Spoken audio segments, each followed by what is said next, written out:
คนตอนนี้ออกไปส่วนสาลีอยู่น้ำแห้งเนาะ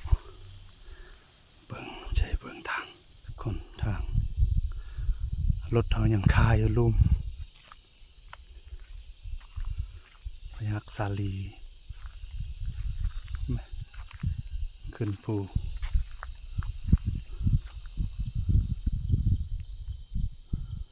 โอ้10 โมงปลายแล้ว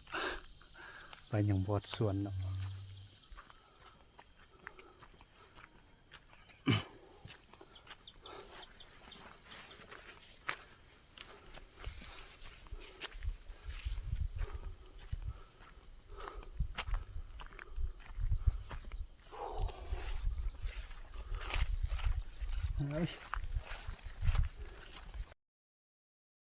One hour later.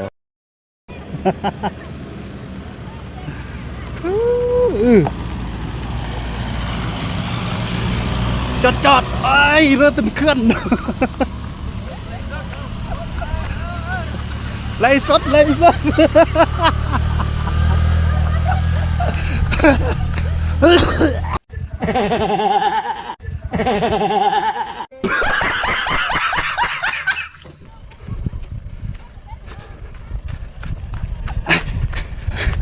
เอ้ยไม่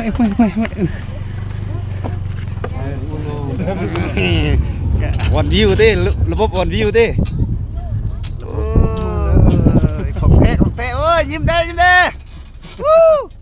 ไปกินดองไผ่เนาะคือไปใกล้แท้ไปกินดองบุญดอนเด้อเส้นทางบ้านเฮา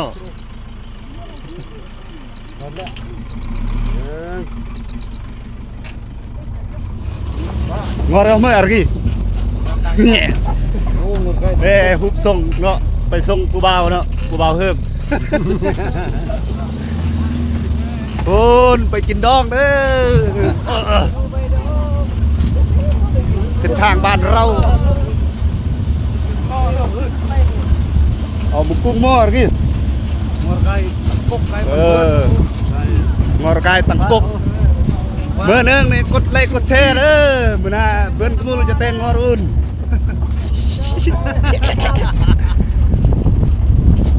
เฮ้ยมาสบายแล้วเฮ้ยน้องอาก่อนนึ่มเด้ตาตังกกวันเพิ่นน่ะจะรอดละเด้อมือสกีน่ะรถสกีจะรอดยำเมื่อกลัดโค้งให้ละเมอแล้วเด้อ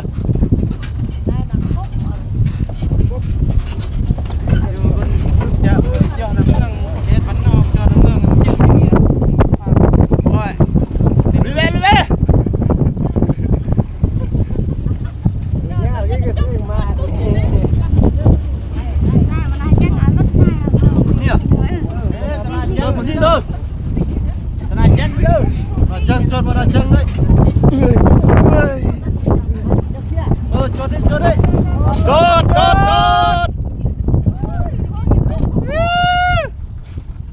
จอดสู้สาลีความกักสู้อย่าเมื่อสาลีจูรอ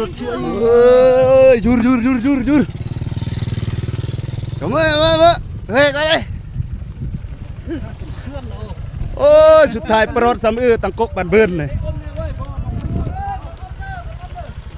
นี่เวียกจ่อสู้เหมือนลุกนี่ก็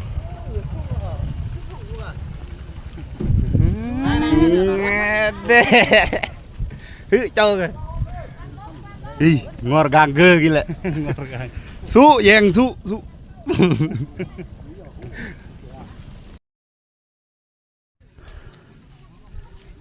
มาเด้อมาเด้อ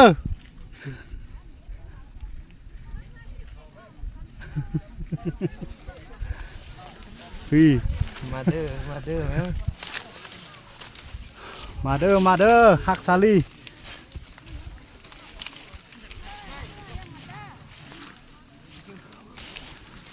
ลีเด้อ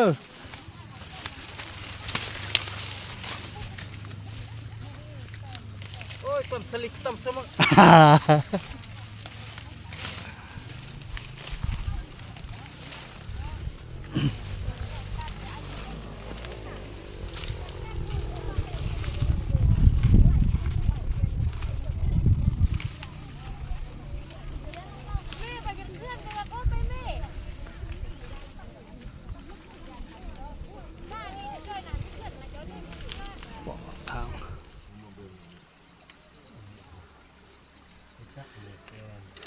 จะลำโอ้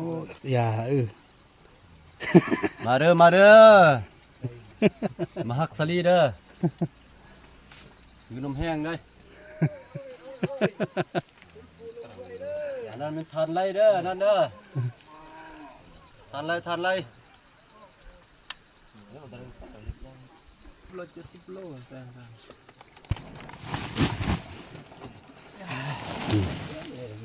ดีน่าแต่งติ๊กเก็ตแกงว่าเป็นเอี่ยแกงสลีก็มันชอบเดี๋ยวนี้มันตั้งเก็ตเรื่องหนึ่งสองต้นเป็นอะไรเก็ตลองเป็น3 ต้น4 ต้นได้ก็เป็นมันต้องเยอะเลยเลยเวียดบอกก็ตั้ม ปุ่น พ่อว่าชอบ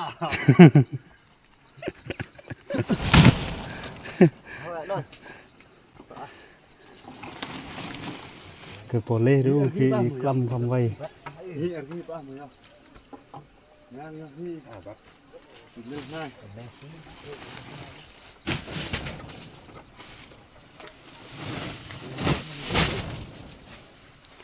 ัสดีความนำ